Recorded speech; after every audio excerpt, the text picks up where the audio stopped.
semuanya, kembali lagi bersama saya Johan di Jurnal Trading ID. Jadi pada kesempatan video kali ini kita akan membahas kembali untuk update dari pergerakan XAUUSD atau gold ini sendiri, dan kita juga akan membahas mengenai DXY atau indeks dolar ini sendiri gitu. Oke, yang pertama sini kita mau remind dulu ya. Seperti biasa kita akan lihat news dulu. Untuk hari ini newsnya itu ada di jam 10 malam ya. Di jam 10 malam ini itu ada ISM Manufacturing yang di sini. Kemudian ada JOLTS Job Opening ya, kalau kita perhatikan ya.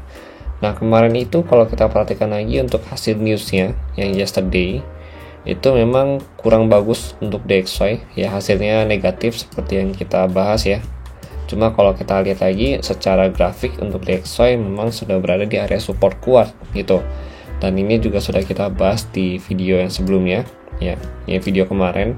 Jadinya DXY ini terjadi rebound gitu ya dari area support kuat yang ada di 100.8 ini sendiri gitu.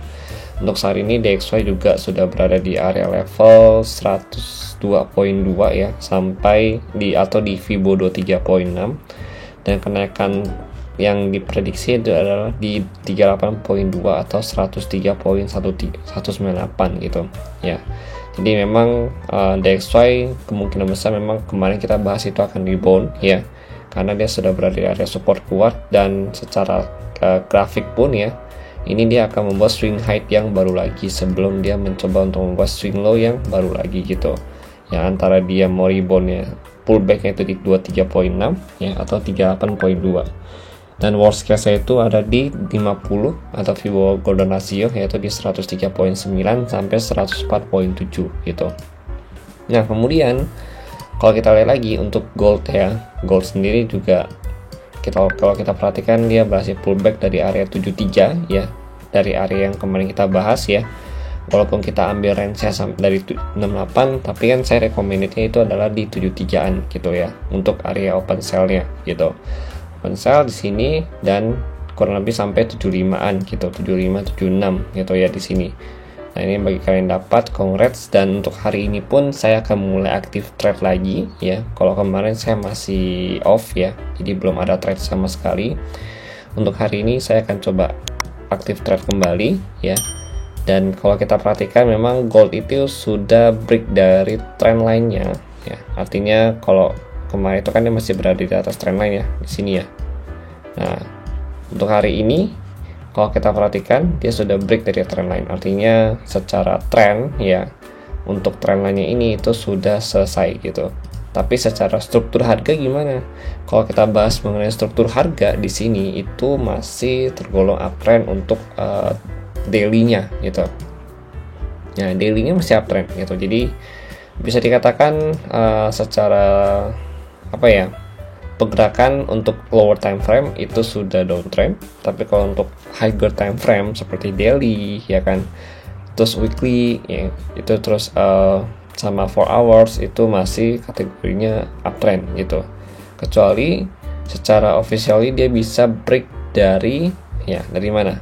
Kalau kita lihat ya di sini itu dia bisa break di bawah 2050 ya.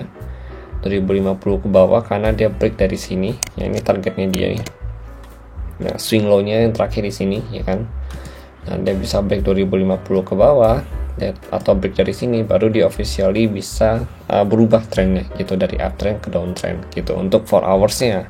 Tapi kalau untuk daily memang masih better, masih uptrend terus gitu ya. Nah kalau untuk daily sendiri ya minimal dia harus bisa break dari level harga 2016 ya, atau dia low yang ada di sini. Nah dia bisa break 2016 baru bisa dikatakan downtrend gitu. Oke. Nah kemudian kita balik lagi ke intraday. Oke, intraday kita mulai dulu nih. Hari ini selain ada news yang kemarin ya, nah kita mau bahas dulu untuk news yang hari ini. Nah untuk hari ini itu di jam 10 malam ya ada ISM Manufacturing ya, kemudian price dan juga ada JOLTS Job Opening ya. Kalau kita perhatikan dari ISM yang kemarin yang hari ini juga kalau dari prediksi memang mix ya datanya. Ini dari 46 ke 47 ini positif. kemudian 49.9 ke 48.3 ini negatif ya. Kemudian dari 87 untuk job openingnya 87.33 ke 88.50 ya di sini. Nah, ini positif gitu. Secara overall memang datanya itu adalah bagus untuk DXY, karena yang negatif itu cuma satu ini aja gitu ya. Tapi let's see aja bagaimana nanti ke depannya pergerakan dari si indeks dolar ini, soalnya indeks dolar juga masih condong untuk koreksi ke Fibo 38.2 gitu. Nah, kemudian kalau kita lihat lagi untuk hari ini lagi ya, di jam 2 pagi itu ada FOMC meeting. Itu yang nggak boleh kalian lupa ya. FOMC meeting di awal tahun ya, di sini ya. Itu di jam 2 pagi gitu, teman-teman. Oke, di sini. Ini belum ada keputusan sih dia mau naikin atau menurun suku bunga, tapi hope so dia akan membahas cut rate ya di FOMC meeting yang pertama kali ini gitu di 2024 gitu. Jadi let's see idea bagaimana. Nah, kemudian kita balik lagi ke chart ya, charting. Nah, di sini.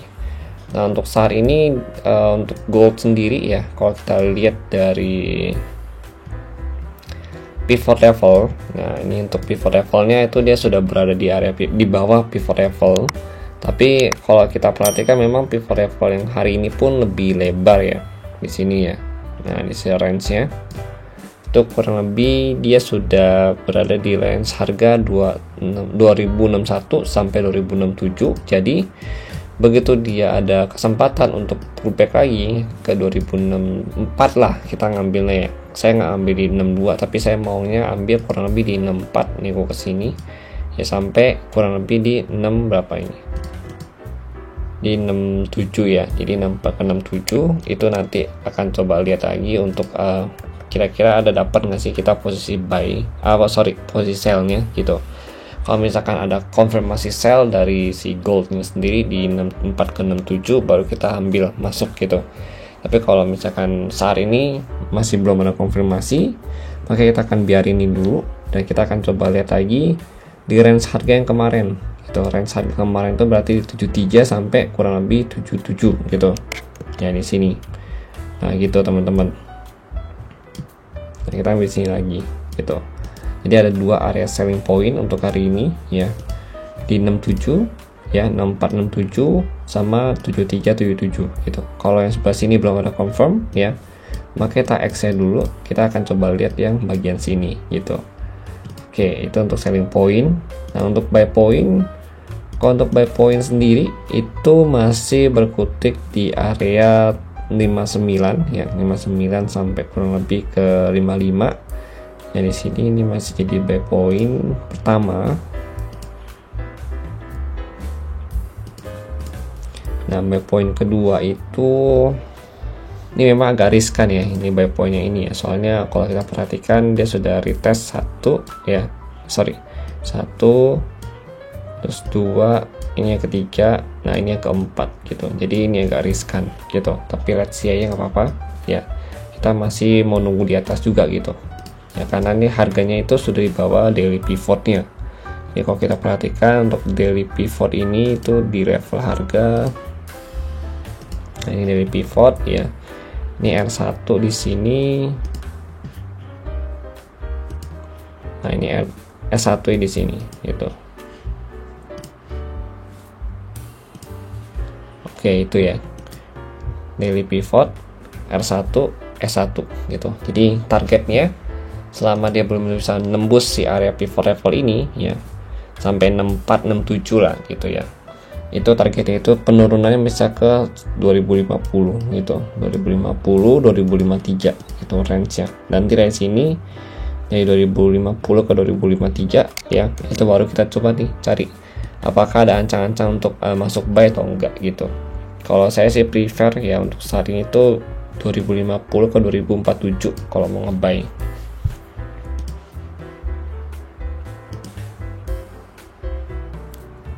Nah, di sini nanti SL-nya itu bisa kalian letakkan kurang lebih di bawah 45 lah. Memang agak jauh ya. Jadi much better itu di bawah 2050 aja, kayak misalkan 2048 kalau misalkan ada dapat ya, 2048 2049 supaya kita bisa ngejar nih SL di sini. di bawah 45 gitu ya, kayak di 44 atau 43 much better gitu. Oke, jadi gitu. Jadi kita toleransi XL nya itu memang harus agak jauh gitu ya. Oke, jadi itu ya untuk skenario nya, karena dia sudah berada di bawah pivot level. Jadi kita masih looking for sell dulu untuk hari ini ya, kecuali dia bisa break di atas pivot level lagi di atas 67 ya, baru kita cari buy dengan target di 73 ya sampai 77 gitu teman-teman. Nanti dari 7377 kita perlu lihat lagi nih, ada nggak kesempatan kita untuk sell untuk hari ini gitu. Oke, mungkin sekian dari saya itu untuk skenario hari ini ya. Tetap masih butuh konfirmasi tambahan, bukan berarti begitu nyampe zona kalian langsung sell atau nyampe zona buy gitu, nggak bisa juga gitu. Tetap kita harus lihat dulu ada konfirmasi untuk masuk sell atau buy di dalam market ini sendiri atau tidak gitu. Kalau DXY sih saya pikir masih bisa naik ya, karena dia masih menutup gap yang ada di atas ini gitu, yang di bagian sini. Makanya dia itu 38.2 masih jadi target utamanya untuk DXY gitu. Jadi potensi gold ini masih terjadi penekanan untuk lanjut turun lagi gitu. Oke, jadi mungkin sekian dari saya untuk gold hari ini. Terima kasih bagi yang sudah nonton. Nanti untuk lengkapnya atau update lanjutan akan saya update di channel Telegram Juna Trading ID. Terima kasih dan sampai jumpa pada video berikutnya.